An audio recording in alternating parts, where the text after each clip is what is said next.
Estábamos en una, estábamos en un retiro de varones allá en Grecia. Cada cierto tiempo hacemos un retiro y esta vez era retiro de varones allá en Grecia. Y el hermano José Jara estaba enseñando y trajo a colación un texto que hay en la Biblia que si lo pusiéramos en práctica, ¿cómo cambiarían las cosas? Portaos, ¿quién lo quiere completar? Varonilmente. Y es que a lo largo de mi vida me he encontrado con muchos varones que se portan femeninamente. Se les sale el lado femenino. Y no estoy diciendo de su tendencia, su preferencia sexual, sino que en la pareja son los más sensibles, los más tóxicos y complicados a veces, ¿verdad? Muy lábiles en sus emociones. Y uno quisiera que un varón se comporte varonilmente, ¿cierto? ¿Cuántas mujeres les gustaría que el varón que está a la par de ustedes se comporte varonilmente? ¿Verdad? Bueno, hay algunas que todavía lo están pensando, les gusta un poco así más delicadito. A ver, cierto, a todas, qué bonito, y a los hombres nos encanta que una mujer se comporte femenina, es lindo. Bueno, vea, esto le digo porque hoy vamos a empezar a hablar del Espíritu Santo. Estamos estudiando la carta de Efesios y en la carta de Efesios, los primeros 3 capítulos, vimos lo que somos en Cristo. Si usted no estuvo, le recomiendo que vaya a buscar en YouTube el Paz Oldemar, P-A-S con Z, porque muchos me dicen Paz en vez de pastor, el Paz Oldemar. Y ahí están todas las predicaciones de Efesios. Y usted verá del capítulo 1 al capítulo 3, estudiamos lo que somos en Cristo, que si un cristiano aprende eso, ya la hizo. Pero del capítulo 4 en adelante, vamos a ver cómo se comporta un cristiano. En el mismo capítulo 4, en el verso 1, Pablo dice, les ruego encarecidamente delante del Señor Jesucristo que se comporten como es digno de la vocación de su llamado. O sea, si usted es hombre, compórtese como hombre, y si es mujer, compórtese como mujer, y si es cristiano, compórtese como cristiano. Eso es lo que está diciendo. En el capítulo 1, versos 13 y 14, nosotros leímos que cuando venimos a Cristo, cuando recibimos a Cristo como nuestro Señor y Salvador, el Espíritu Santo de Dios entra a morar en nosotros y hace de este cuerpo un templo, su morada, vive dentro de nosotros. Un misterio, pero es una verdad. Cuando el Espíritu Santo mora dentro de mí, ocurren todas las cosas que tienen que ocurrir a partir de una verdad tan grande. Es Dios en nosotros. Entonces, el Espíritu Santo está haciendo una obra constante, regenerándome, enseñándome, instruyéndome, transformándome. Ahora bien, hay una canción que un día de estos el hermano Mario me decía que es tan interesante como lo plantea. Gabriel se llama el muchacho que la canta. Algo así como 2 seres hay en mí que quieren dominar. El uno va con Dios, el otro está muy mal. Y aquí me encuentro yo tratando de descifrar cuál de ellos tomará el control de mi vida normal. Hoy tengo que elegir a quién voy a seguir. Y esta canción sintetiza lo que pasa en la vida de todos los cristianos. Usted y yo tenemos la vida de Cristo en nosotros. ¿Cuántos pueden decir amén a eso? El Espíritu Santo de Dios mora en nosotros, pero tenemos la naturaleza carnal, todavía está en nosotros.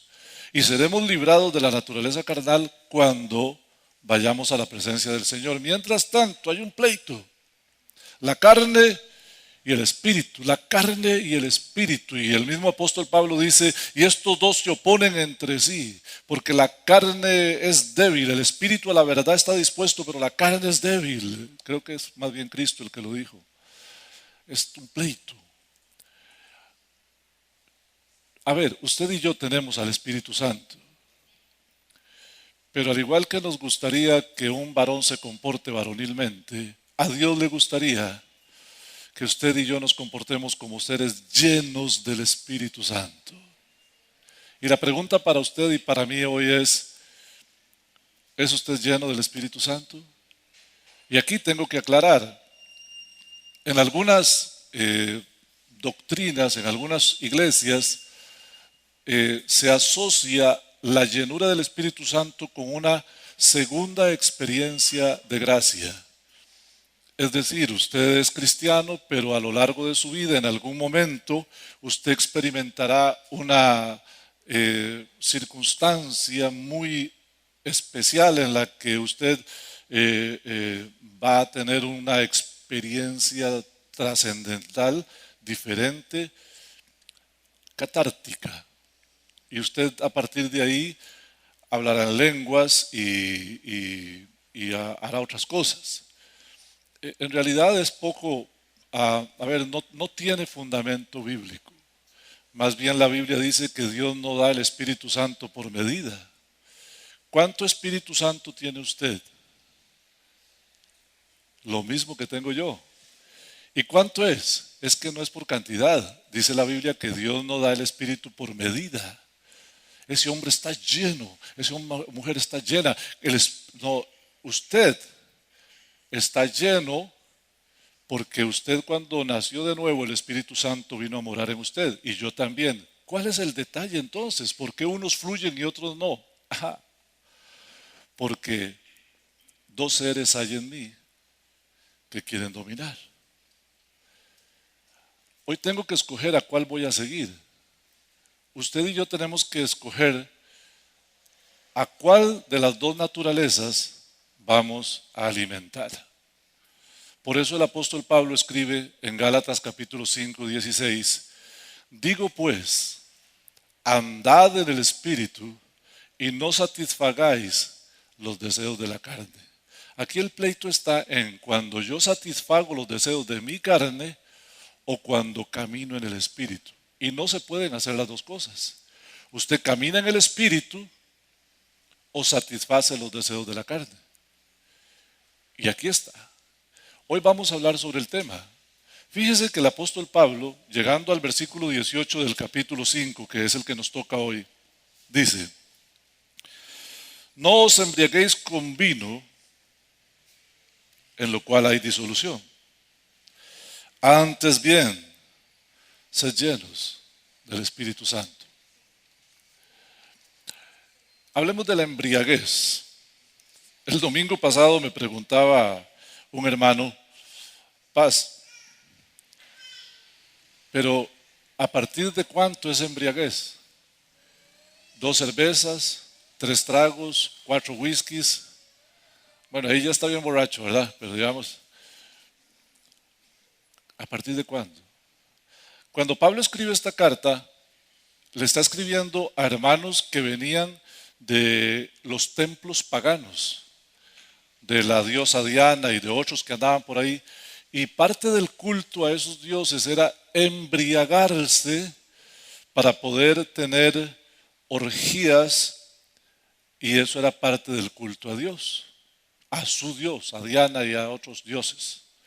Los hermanos estaban acostumbrados a emborracharse en aquellos templos paganos. Entonces Pablo les dice, aquí la cosa es diferente. ¿Qué es lo que hace la embriaguez? Toma el control de la persona. ¿A partir de cuándo estoy embriagado? Cuando perdí el control. Ayer íbamos Tita y yo para la casa y encontramos a la vera del camino un carro clavado así. No tendría por qué estar ahí. Pero si un hombre va ebrio, las curvas no las ve así, las ve así. Y para arriba y para abajo. Ayer había un tope en Atenas. Y si hay un tiempo en que se toma guaro en Atenas, es en los topes. Y hay gente que ya viene encanfinada. Pierden el control. Cuando usted pierde el control, ahí ya tiene un problema, porque aquí el apóstol Pablo nos va a hablar de que Dios debe tener el control de nuestra vida a través del Espíritu Santo y no el licor. Para eso nos sirve mucho dos textos en Proverbios capítulo 20, verso 1. Dice que el vino es escarnecedor y la sidra alborotadora, y cualquiera que por la sidra o por el vino se equivoca, no es sabio. Y si usted lee el capítulo 23 de Proverbios, de los versículos 29 al 33, le recomiendo que los lea, se va a dar cuenta cómo es que la cosa es complicada con los ebrios. En síntesis, arriesgándome a que pase lo que pasó con un misionero que vino aquí a esta iglesia y en una reunión de cafecito me preguntó, pastor, y siendo cristiano, aquí en Costa Rica puedo tomar cerveza? Y yo le dije, hermano, usted puede hacer lo que usted quiera, pero en Costa Rica se entiende que los cristianos no, complételo, no toman. ¿O sí toman los cristianos? O sea, usted le pregunta a cualquier inconverso allá afuera, no a los cristianos, porque los cristianos le van a decir, bueno, depende, una cervecita no es mala, toda esa. Pero usted le pregunta a cualquiera allá afuera, los cristianos no toman, ¿sí o no? Te van a decir que no toman. Ahora usted me pregunta, ¿es pecado una cerveza? No. ¿Un pecado un whisky? No. Embriagarse. Ahí está el problema, embriagarse. Dice la Biblia que el que se embriaga peca. No es sabio. Ahora es muy complicado. Usted me dirá, pastor, pero es que es injusto. Uno se toma unos traguitos, se pone un poquillo alegre, juturuto, pero no le hace daño a nadie. No hay un solo borracho que no le haga daño a nadie, porque da mal ejemplo, está haciendo daño. Está poniendo a los demás en una situación complicada, está haciendo daño.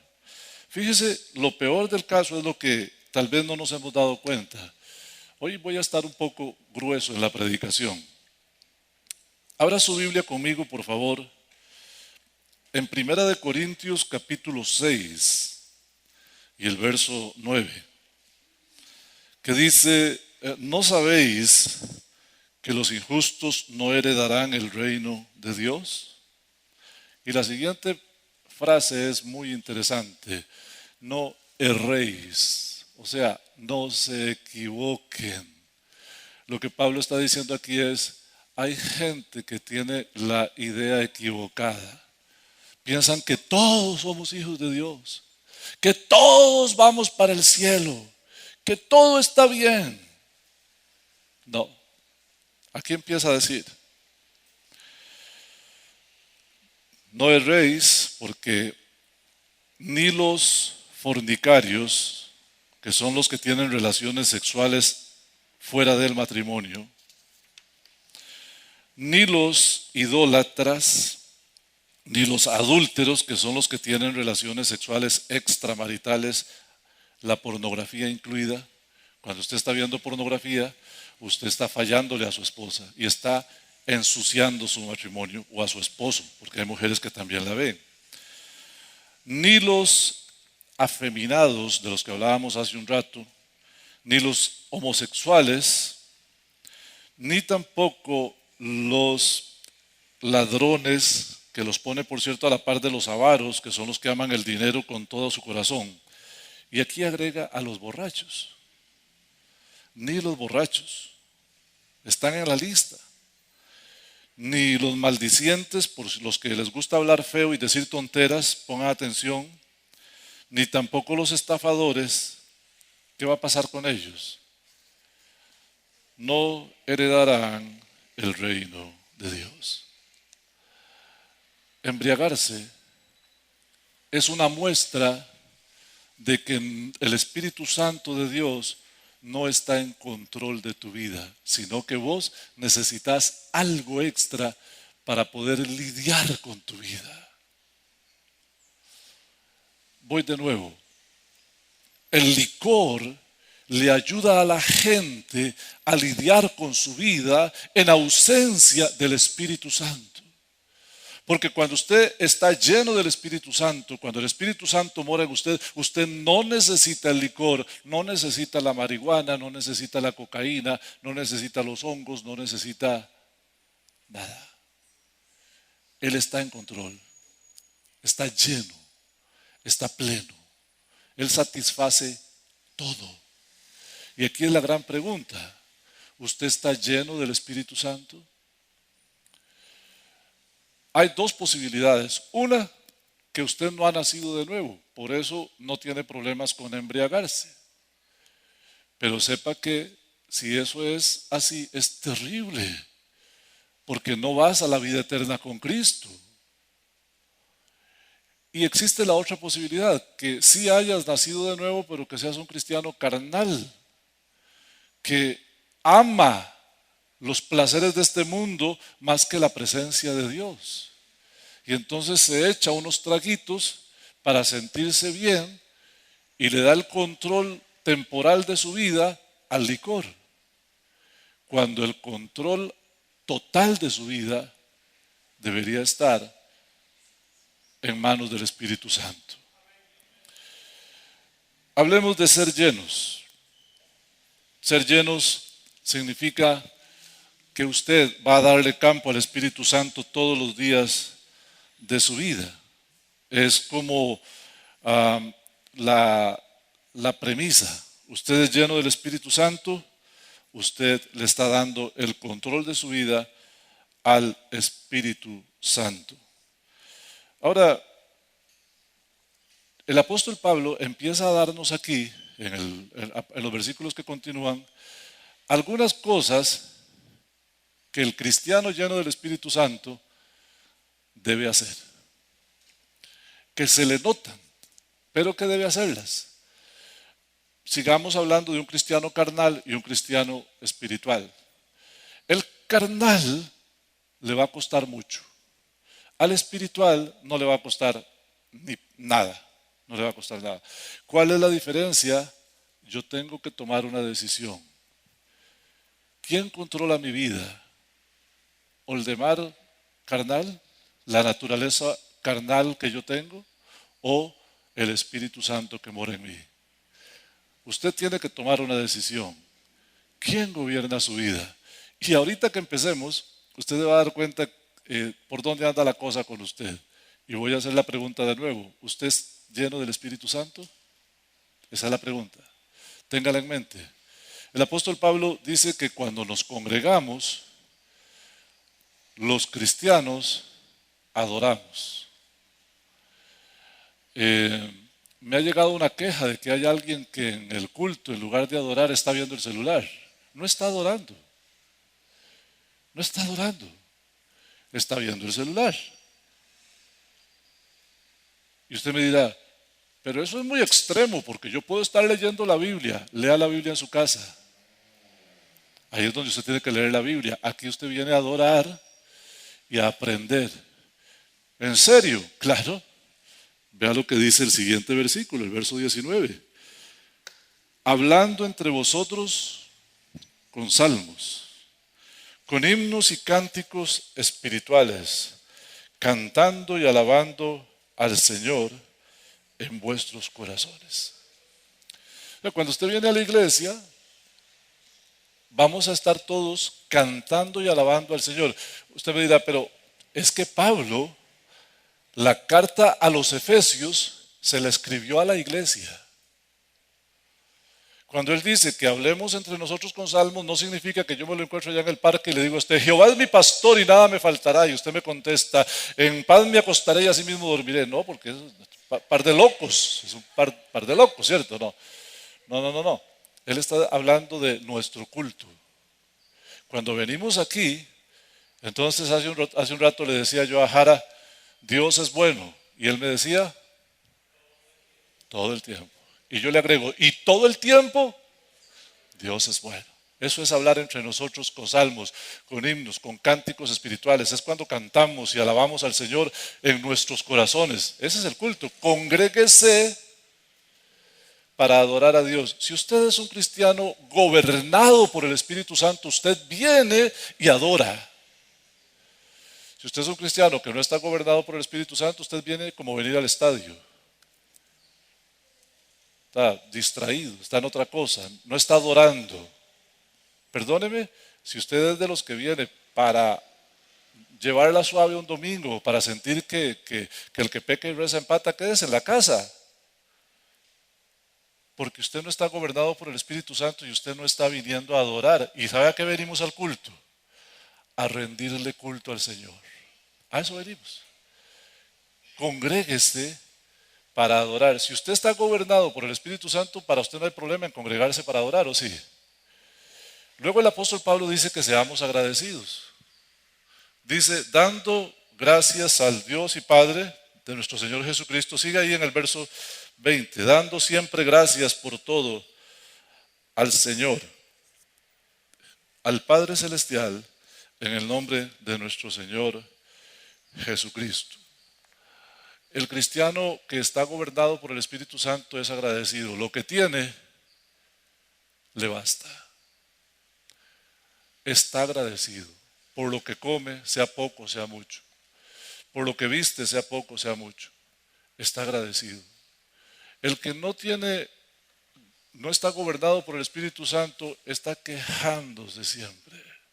Me falta plata, me falta esto, me falta el otro. Qué lindo es cuando usted se encuentra un cristiano. A mí me gusta mucho asociarme con los cristianos pobres. No crean que los que son ricos los tengo a un lado, no, con todos me gusta asociarme, pero qué bonito es cuando llegas a la casa de un cristiano pobre y lo escuchas hablar con gratitud. Y qué triste es llegar a la casa de un cristiano rico y lo escuchas quejarse. ¿Cuál es la diferencia? Estar gobernado por el Espíritu Santo o estar con los deseos de los ojos, los deseos de la vida y la vanagloria de este mundo por delante. El cristiano que es gobernado por el Espíritu Santo es agradecido, es agradecido. Y aquí es donde vamos a ponernos un poco todavía más oscuro. Si yo dije que estaba grueso, esto se va a poner más grueso todavía.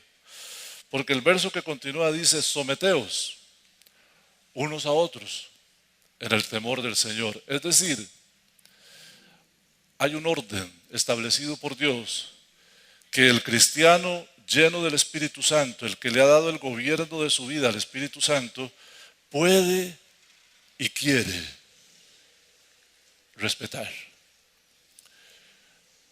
Roles que Dios ha puesto en el mundo y que nosotros debemos respetar. Y aquí empieza la cosa un poco enredada. Fíjese que, ¿dónde está Mario? Por allá anda Mario, porque yo estoy seguro que diría amén. Las casadas estén sujetas a sus propios maridos como al Señor. A ver, aquí empieza el apóstol Pablo a decir, la iglesia de Jesucristo está sujeta a Cristo. Usted, hermano, no crea que voy a dar una charla de familia. Voy a hablar de cómo un cristiano lleno del Espíritu Santo respeta los roles. Pero su principal rol como cristiano, no importa si usted es casado o no, soltera o divorciada o viudo, lo que sea, lo que Pablo empieza a decir aquí, él no pretendía dar una charla matrimonial o de pareja o de familia. Él lo que está haciendo es poniendo un ejemplo de cómo el matrimonio es un buen ejemplo para enseñarnos que los cristianos debemos estar sujetos a Cristo. es complicado porque cuando usted camina en el ámbito carnal, usted no está sujeto a Cristo. Y si no está sujeto a Cristo, hay dos posibilidades. Una, que no haya nacido de nuevo y no va para el cielo. O la otra, que sí nació de nuevo, pero está alimentando su parte carnal. Como dice Gálatas 5:16, está satisfaciendo los deseos de la carne. El apóstol Pablo empieza diciendo esto: las casadas estén sujetas a sus propios maridos, como en buena teoría todas las mujeres deben estar sujetas al Señor. Y la razón por la que tienen que estar sujetas a sus maridos es porque el marido es cabeza de la mujer. Pero Pablo no está aquí dando una cátedra a las mujeres sobre el asunto del matrimonio, sino que él pone así, ese así, está diciendo, esto de las casadas me sirve de ilustración para decirles que así como Cristo es cabeza de la iglesia, la cual es su cuerpo, y Él es su Señor. Hermanos, si bien las casadas tienen que estar sujetas a sus maridos porque el rol establecido por Dios es que el hombre sea la cabeza y la mujer esté sujeta, es solo una ilustración para decir, usted es cristiano, tiene que estar sujeto al Señor. Y estar sujeto al Señor significa apegarme a todos sus mandamientos. San Juan 14:21, Jesús dijo, el que tiene mis mandamientos y los guarda, ese es el que me ama. Fíjate qué poderosa esa palabra. El que tiene una Biblia y hace lo que en ella está escrito, ese es el que me ama. Yo le quiero preguntar a usted una pregunta retórica. ¿Ama usted a Jesús? Y usted podría decirme que sí. Mi siguiente pregunta sería, ¿usted guarda sus mandamientos? Porque uno actúa según lo que es. Las acciones son motivadas por nuestras convicciones. Y entonces, si mis acciones son que no guardo sus mandamientos, obviamente mis convicciones no son que yo amo a Cristo. Aunque yo de los labios para afuera diga que lo amo, mis acciones están dejando en evidencia que no es cierto. Una cosa es decir yo amo y otra cosa es demostrar que amo. Si yo digo que amo y mis evidencias son otras, es puro cuento, puro cuento. Sigamos nuestro estudio. Ahora el apóstol Pablo le va a hablar a los maridos. Recuerden, no es una charla de parejas. Él está tomando el ejemplo del hogar para ilustrar. Le dice a los maridos, maridos, amad a vuestras mujeres. Aquí está el mandamiento. Pero luego vuelve a agregar, así como Cristo amó a la iglesia y se entregó a sí mismo por ella, así también los maridos deben amar a sus mujeres como a sus propios cuerpos. El que ama a su mujer, a sí mismo se ama. Pablo está diciendo, vean, lo natural es que un hombre ame a su mujer. Eso es lo natural. Un hombre lleno del Espíritu Santo ama a su mujer.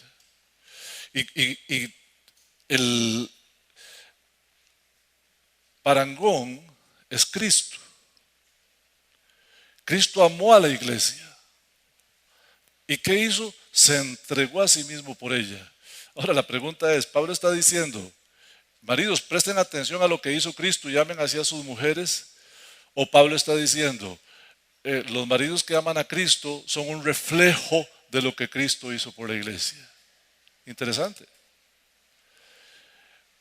Un marido lleno controlado por el Espíritu Santo, ama a su mujer.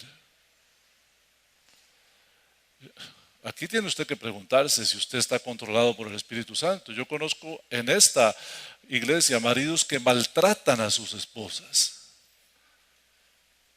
No están gobernados por el Espíritu Santo. Y están teniendo un gran problema porque el apóstol Pedro dice que nosotros debemos vivir con ellas sabiamente como coherederas de la gracia y tenemos que tratarlas como a vaso más frágil para que nuestras oraciones no tengan estorbo. El que maltrata a su esposa no se da cuenta que cuando está orando las oraciones pegan en el techo, rebotan. Eso dice el apóstol Pedro. Y evidencia que no está gobernado por el Espíritu Santo.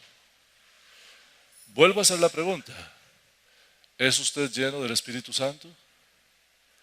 Los maridos que están llenos del Espíritu Santo aman a sus esposas de manera natural.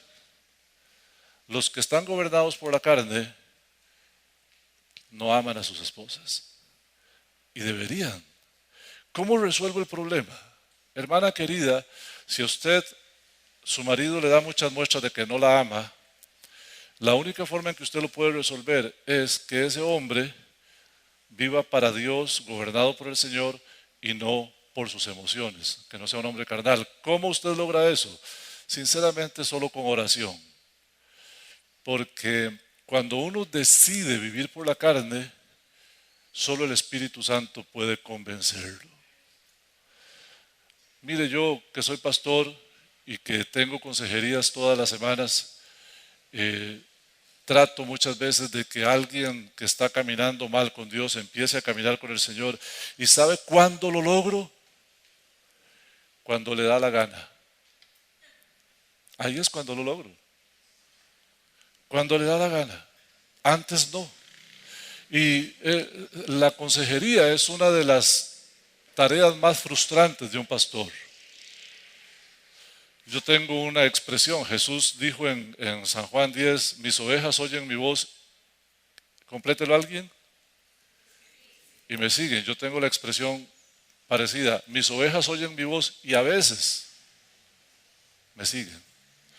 A veces yo le digo a alguien, haga esto y hace lo contrario. A veces le digo, no haga esto y va y lo hace. Entonces la consejería es muy frustrante. Porque realmente la gente va a hacer cambios en su vida cuando les dé la gana. ¿Quién puede convencerlos? El Espíritu Santo de Dios. Pero ¿sabe qué? Es muy triste.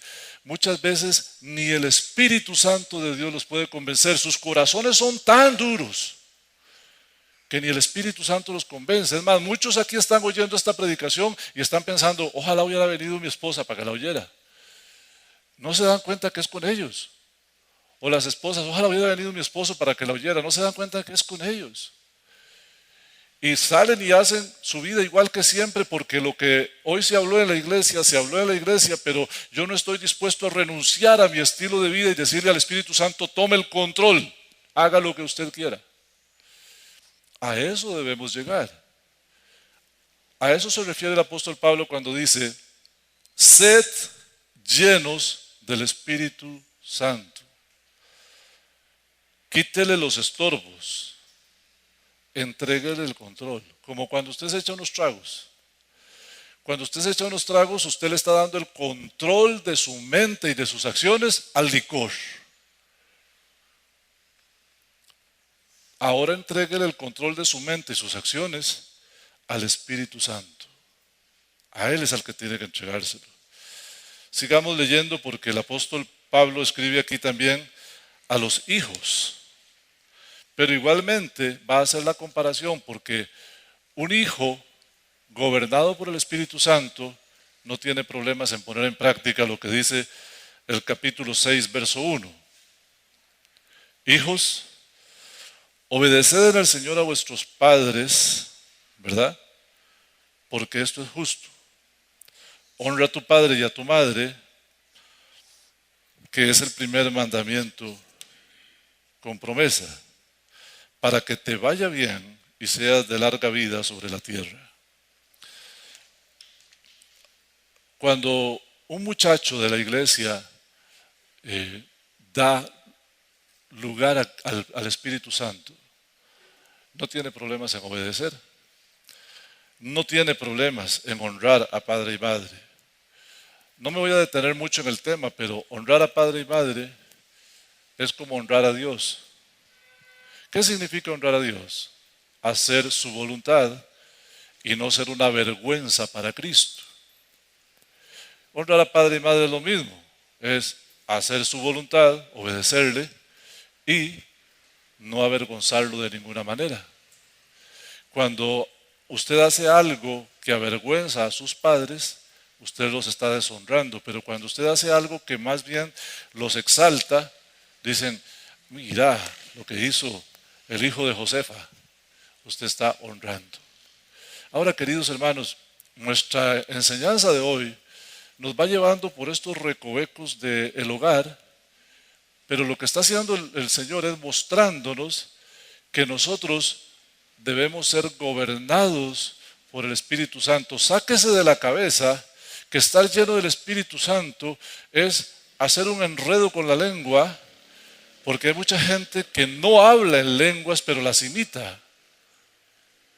Y empiezan a hacer unos enredos extraordinarios y son momentos de catarsis. Hay iglesias donde empieza a hablar uno en lenguas y hablan 10, y hablan 15, y no se dan cuenta que la Biblia dice que no es así. No es cuando la gente empieza a bailar por toda la iglesia y hay que correr las bancas porque la gente cierra los ojos y empieza a hacer para atrás así las manos y todo el mundo corre porque lo agarró el Espíritu Santo y esto se lo llevó la trampa. No es así, hermano. No es así. ¿O acaso no dice 1 Corintios capítulo 14, el espíritu del profeta está sujeto al profeta? ¿Sabe qué es curioso? Que la Biblia dice más bien que cuando usted está lleno del Espíritu Santo y que cuando el Espíritu Santo está en control suyo, usted no pierde el control, sino que más bien está controlado. Pero nosotros hemos asociado que la llenura del Espíritu Santo es un descontrol. Todo el mundo gritando, todo el mundo haciendo loco, todo el mundo, esa es la llenura del Espíritu Santo. No, la llenura del Espíritu Santo es, el Espíritu Santo tiene el control de mi vida y se ve en las acciones. Y a los hijos les dice obedeced. A los siervos les dice, ustedes trabajen, los empleados, todos los que son empleados aquí, les dice la palabra del Señor, trabajen como para el Señor y no como para ustedes. Léalo conmigo ahí en el verso. Antes de ellos a los padres les dice, y vosotros padres no provoquéis a ira a vuestros hijos, sino criadlos en disciplina y amonestación del Señor. Y a los siervos les dice, siervos, ustedes tienen que obedecer a los amos en todo. Háganlo de verdad así como con temor y temblor, como si lo hicieran para Cristo. Eso es lo que les dice el Señor, haciendo la voluntad de Dios. Me gustaría pedirle que incline su rostro. Cierre sus ojitos y medite. Dos seres hay en mí. Puede repetirlo en su mente. Dos seres hay en mí que quieren dominar. El uno va con Dios y el otro está muy mal. Y aquí me encuentro yo tratando de descifrar cuál de ellos tomará el control de mi vida. Y yo tengo que escoger. El apóstol Pablo escribió, digo pues, andad en el Espíritu y no satisfagáis los deseos de la carne. Tiene que quedarnos claro. O andamos en el Espíritu o satisfacemos los deseos de la carne, pero no podemos hacer las dos cosas al mismo tiempo. Hoy, hermano querido, te toca hacer una decisión. La decisión de no contristar al Espíritu Santo con tus acciones carnales. Aléjate del licor. Aléjate de la rebeldía. Aléjate de la indiferencia. Aléjate de la desobediencia y dale el control al Espíritu Santo y empieza a vivir una vida diferente a partir de hoy. Deja que Él sea el que gobierne tus acciones. Gracias, Señor, por tu misericordia al permitirme hablar esta mañana a mis hermanos, Señor.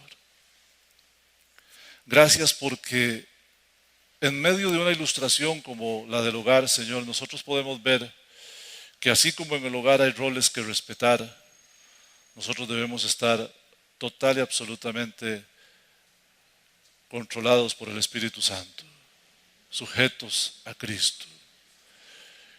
Y haciendo, Señor, tu voluntad en medio de la iglesia, en todo.